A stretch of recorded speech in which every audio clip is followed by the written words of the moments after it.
Hello mga kapanot, ayan, nandito ako sa training room. Naglilinis ako ng mga upuan, computer, tsaka yung carpet. Araw-araw ako dyan naglilinis talaga. Kaya grabe, kaya yung kapanot nyo sobrang panot na sa kakalinis ng mga upuan na sobrang dumi-dumi. Yung mga agent dyan ha, umayos kayo ha, umayos kayo. Ayusin niyo yung ano nyo, yung upuan nyo. Naku, aalis kayo. Tapos ang dami-dami buhok. May mga, ano pa, may mga, ano, iwan ko, ano pa. Ay, nako. Basta ang dami dyan. Mga agent na mga, ano, mga burara.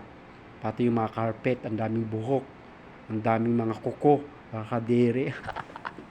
Pero go lang kasi, siyempre, housekeeping tayo. Kailangan natin gagampanan yung mga ginagawa ng mga agent, kung ano yung naiiwan, kailangan namin ligpitin. Pero may mga agent dyan, ng mga burara, kahit saan saan na lang ilalagay yung mga ano nila, mga gamit nila, kahit yung tissue, kahit saan saan nila isasalpak. Ay naku, yung keyboard talaga, naku, andun yung mga kulangot, mga kulangot, mga, ano tawag yun, mga kuko. Tapos yung mga iba pang mga bakla dyan, bakla-bakla, nagmi-make up, dyan pa mismo sa ano, computer nila. Tapos naglaglagan pa dyan sa ano, keyboard, nakakaloka. Ayan si Panot guys, pagod na pagod yan guys, kasi ilang rooms yung pinapasokan niya. Daming rooms talaga pinapasukan ni Panot guys. Kaya go. Post lang, post lang isa siya, di ba? Oh, ang daming computer pinupunasan.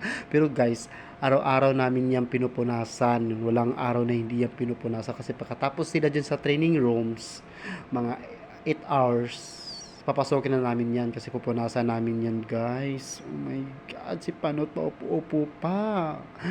Kasi inupuan niya yung upuan kasi para bababa, para papasok dun sa ilalim. Anong klaseng ilalim? Naku, nakakamiss na talaga yan. Nakakainis. Charot.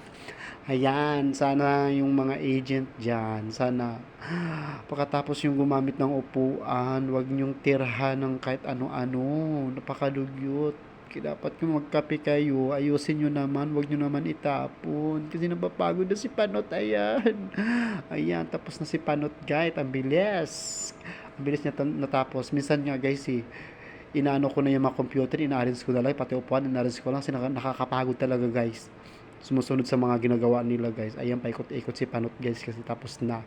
Kasi mamaya, lalabas na yung mamaya kasi may meeting kami mamaya mga 1 o'clock. Kasi patay na naman kami ng research namin. Ayan, oh, 'di ba? Ang ganda guys sa biwak, guys. Ayan, oh, 'di ba?